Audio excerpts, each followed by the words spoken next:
जय हिंद। आप देख रहे हैं रनीशन तिवारी को। अलेक्जेंडर द्वितीय, जिसे भारत में अलछेंद्र भी कहा जाता था और जो बिगड़कर सिकंदर हो गया था। जब सिकंदर का भारत पर आक्रमण हुआ था तब भारत का आर्यावर्त खंड ईरान की सीमाओं तक फैला हुआ था, लेकिन यह आर्यावर्त खंड टुकड़ों में बटा था। प्राचीन भारत के अनेक जनपदों में से एक महाजनपद था जिसका नाम था मगध। मगध पर क्रूर घनानंद का शासन था, जो बिंबिसार और अजातशत्रु का वंशज था। सबसे शक्तिशाली शासक होने के बावजूद उसे अपने राज्य और देश की कोई चिंता नहीं थी। अति विलासी और हर समय राग रंग में मस्त रहने वाले इस क्रूर शासक को पता नहीं था कि देश की सीमाएं कितनी असुरक्षित होकर यूनानी आक्रमणकारियों द्वारा हथियाई जा रही हैं। उस समय सबसे शक्तिशाली जनपदों में उशक जनपद सबसे शक्तिशाली था। मगध के सीमावर्ती नगर में एक साधारण ब्राह्मण आचार्य चणक रहते थे। चणक को हर वक्त देश की चिंता सताती रहती थी।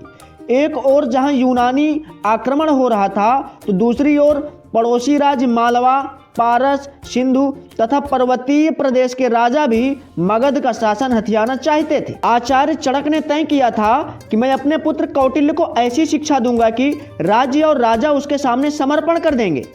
आचार्य चणक चाहते थे बस किसी तरह महामत के पद तक पहुंचाना। इसके लिए उन्होंने अपने मित्र अमात्य शक्टर से मंत्रणा कर घनानंद को उखाड़ फेंकने की योजना बनाई। अमात्य शक्टार महल के द्वारपालों का प्रमुख था, लेकिन गुप्तचर के द्वारा महामात्य राक्षस और कात्यायन को इस षड्यंत्र का पता लग गया। गुप्त संदेश द्वारा चणक और शक्टार की मुलाकात का पता चल गया। उसने घनानंद को इस षड्यंत्र की जानकारी दी। दरअसल शक्टार के खुद के भरोसेमंद द्वारपाल देवी दत्त ने यह गुप्त सूचना पहुंचाई थी। महामात्य ने देवी दत्त से चणक की सारी जानकारी ली और उन्होंने चणक को बंदी बना लिए जाने का आदेश दिया। यह बात सबसे पहले चणक के पुत्र कौटिल्य को पता चली, जबकि वे बहुत ही छोटी उम्र के थे। चणक को बंदी बना लिया गया और राज्य भर में खबर फैल गई कि राजद्रोह के अपराध में एक ब्राह्मण की हत्या की जाएगी। आचार्य चणक का कटा हुआ सिर राजधानी के चौराहे पर टांग दिया गया। पिता के कटे हुए सिर को देखकर चाणक्य अर्थात कौटिल्य के आंखों से आंसू टपक रहे थे। उस वक्त चाणक्य की आयु 14 वर्ष की थी। रात के अंधेरे में उसने बांस पर टंगे अपने पिता के सिर को धीरे धीरे नीचे उतारा और एक कपड़े में लपेटा। अकेले पुत्र ने पिता का दाह संस्कार किया। तब कौटिल्य ने गंगा का जल हाथ में लेकर शपथ ली, हे गंगे, जब तक हत्यारे धनानंद से अपने पिता की हत्या का प्रतिशोध नहीं लूंगा तब तक पकाई हुई कोई वस्तु नहीं खाऊंगा। जब तक महामात्य के रक्त से अपने बाल नहीं रंग लूंगा तब तक यह शिखा खुली ही रखूंगा। मेरे पिता का तर्पण तभी पूर्ण होगा जब तक कि हत्यारे धनानंद का रक्त पिता की राख पर नहीं चढ़ेगा। हे यमराज, धनानंद का नाम तुम अपने लेख से काट दो।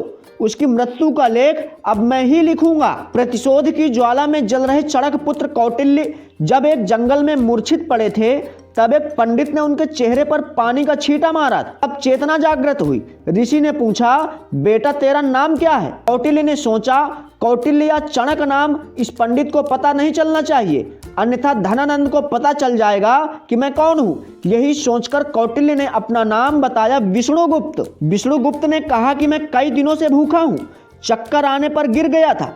दयालु ईश्वर, आप मुझ अनाथ पर कृपा करें। पंडित ने कहा, कोई बात नहीं, तुम मेरे साथ चलो। मैं एक गांव का अध्यापक हूँ और मैं भी अकेला हूँ। उन विद्वान पंडित का नाम था राधा मोहन। राधा मोहन ने विष्णुगुप्त को सहारा दिया।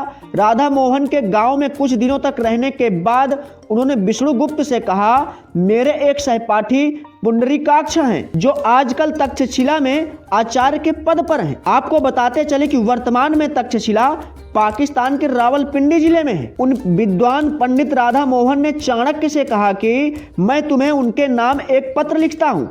ईश्वर ने चाहा तो तुम्हारी प्रतिभा के आधार पर तुम्हारा चयन हो जाएगा। इस तरह चाणक्य ने तक्षशिला विश्वविद्यालय में प्रवेश के लिए अपने जीवन का पहला कदम बढ़ाया। समय बीतता गया और अपने ज्ञान, विनम्रता, निष्ठा और लगन के बल पर विष्णुगुप्त ने सभी आचार्यों और विद्यार्थियों का दिल जीत लिया। इस विद्यालय में जहां देश विदेश के धनाढ्य लोगों के पुत्र पढ़ने आते थे, वहीं राजा महाराजा के पुत्र भी पढ़ते थे। अंत में विष्णुगुप्त कुलपति के अनुरोध पर इस विश्वविद्यालय के आचार्य पद पर आसीन हुए। जब विष्णुगुप्त आचार्य थे तब सिकंदर का आक्रमण हुआ था।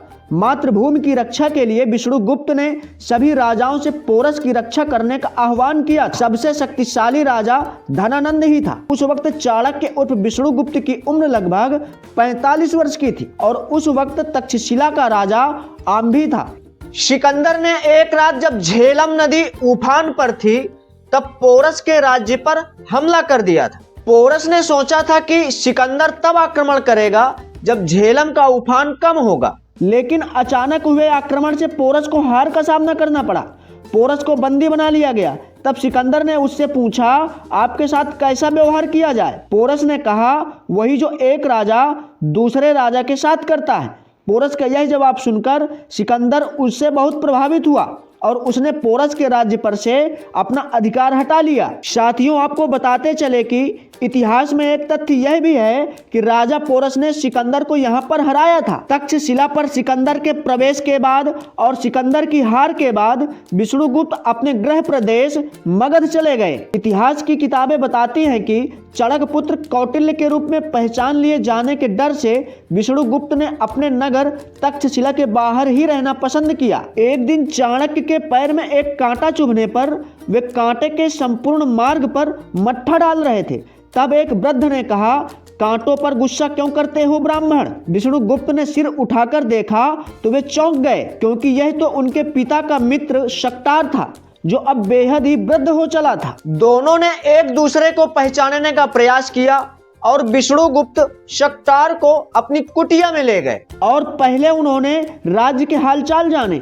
शक्तार ने कहा, धनानंद तो अब और भी विलासिता और निरंकुशता में रहता है और अब राज्य का वास्तविक शासक तो महामात्य राक्षस ही है। राक्षस ने प्रतिशोध करने वाले सभी लोगों को मार दिया और बातचीत के अंत में चाणक्य ने शक्तार को बताया कि मैं ही कौटिल्य हूँ। तब चाणक्य ने शक्तार के रथ में बैठकर अपने नगर का भ्रमण किया, राजमहल भी देखा, राज दरबार की व्यवस्था भी देखी। उस समय राज दरबार में नर्तकियां नृत्य कर रही थी। इसके बाद राज्य की साप्ताहिक समीक्षा की कार्यवाही शुरू हुई। विष्णुगुप्त से यह सब नृत्य और राजा की चाटुकारिता देखी नहीं गई और रोष में भरकर वे दरबार के मध्य में आ गए। इस अज्ञात ब्राह्मण को देख सभी चौंक गए। सांवला लेकिन तेज युक्त शरीर, केशहीन, सिर पर खुली हुई शिखा, गले में रुद्राक्ष की माला, यज्ञोपवीत आदि देख राजा भी चौंका और संभलकर प्रश्न किया, क्या बात है ब्राह्मण देव, आप कौन हैं, कहां से आए हैं? चाणक्य ने उस दरबार में क्रोधवश ही अपना परिचय तक्षशिला के आचार्य के रूप में दिया और राज्य के प्रति अपनी चिंता व्यक्त की। उन्होंने यूनानी आक्रमण की भी बात बताई और शंका जाहिर की कि यूनानी हमारे राज्य पर भी आक्रमण करने वाले हैं। इस दौरान उन्होंने राजा धनानंद को खूब खरी खोटी सुनाई। विष्णुगुप्त की बात सुनकर राजा भड़क गया और उसने कहा कि इस मूर्ख ब्राह्मण को यहाँ कौन लेकर आया है? तब शक्तार खड़े हुए और उन्होंने कहा, महाराज क्षमा, मैं तक्षशिला के मार्तंड ब्राह्मण को आपके यहाँ लाया था। इन्हें आचार्य विष्णुगुप्त कहते हैं, जिनके ज्ञान की चर्चा दूर दूर तक है और जो रसायन, ज्योतिष, अर्थशास्त्र आदि के प्रकांड विद्वान हैं। राजा ने चाणक्य को देखकर उपहास किया। प्रकांड पंडित, मार्तंड विद्वान, कुरूप और शक्तिहीन काला ब्राह्मण, अरे शक्तार, क्यों आचार्य विष्णुगुप्त को बदनाम और अपमानित करते हो? राजा के उपहास उड़ाने के साथ ही सभी चाटुकारी दरबारी भी जोर जोर से हंसने लगते हैं। तब विष्णुगुप्त अपनी शपथ को धनानंद के समक्ष दोहराते हैं। इससे पूर्व कि राजा चाणक्य को बंदी बनाने के आदेश देते, विष्णुगुप्त तेज कदमों से चलकर महल से बाहर निकल जाते हैं। शक्तार के द्वार पर एक रात्रि एक बेहद वृद्ध भिक्षु आकर रुकता है और द्वारपाल से कहता है कि जाओ शक्तार से कहो कि कौटिल्य आया है आपसे मिलने। चाणक्य ने वेश बदल लिया था। चाणक्य जानते थे कि इस वक्त राजा के सैनिक विष्णुगुप्त को खोज रहे हैं और कौटिल्य नाम से केवल शक्तार ही जानते थे। यह अजीब संयोग ही था कि पिता के साथ हुई घटना कौटिल्य दोहरा रहा था। उसके पिता ने भी इसी तरह रात्रि में शक्तार से मंत्रणा की थी और बाद में उनका सिर कलम कर दिया गया था। शक्तार को जब यह पता चला तो वह चौंक गए और फिर सहज भाव से कहा, आने दो भीतर। भीतर जब कौटिल्य पहुंचे तो शक्तार ने कहा, तुम ये क्या कर रहे हो? तुम्हें किसी ने देख लिया तो हम दोनों मारे जाएंगे। चाणक्य ने कहा कि कुछ नहीं होगा, तुम निश्चिंत रहो। तब शक्तार और चाणक्य के बीच धनानंद के शासन को उखाड़ फेंकने पर विचार और मंत्रणा होती है। तब चाणक्य ने कहा कि हमें मगध के भावी शासक की खोज करनी होगी। बड़े सोच विचार के बाद इस दौरान शक्तार ने बताया कि एक युवक है जो धनानंद के अत्याचारों से पीड़ित है और वह शासक बनने के काबिल भी है। तो मित्रों, इस कहानी को अभी हम यहीं तक रोकते हैं, वरना वीडियो बहुत लंबा हो जाता। इसके अगले भाग में हम कवर करेंगे चाणक्य की चंद्रगुप्त मौर्य से मुलाकात कैसे हुई थी और एक साधारण से बालक चंद्रगुप्त मौर्य को शासक कैसे बनाया गया। तो वैसे यह वीडियो आप लोगों को कैसा लगा कमेंट करके हमें जरूर बताइएगा। अगर वीडियो पसंद आया हो तो इसे लाइक कर दीजिएगा और इसे अपने दोस्तों के साथ भी शेयर कर दीजिएगा। यदि आप लोग हमारे वीडियो को पहली बार देख रहे हो तो हमारे चैनल को सब्सक्राइब कर लीजिए और बेल आइकॉन भी प्रेस कर दीजिए ताकि हमारा अगला अपलोड होने वाला वीडियो सबसे पहले आप तक पहुंचे। मिलते हैं अगले वीडियो में, तब तक के लिए जय हिंद।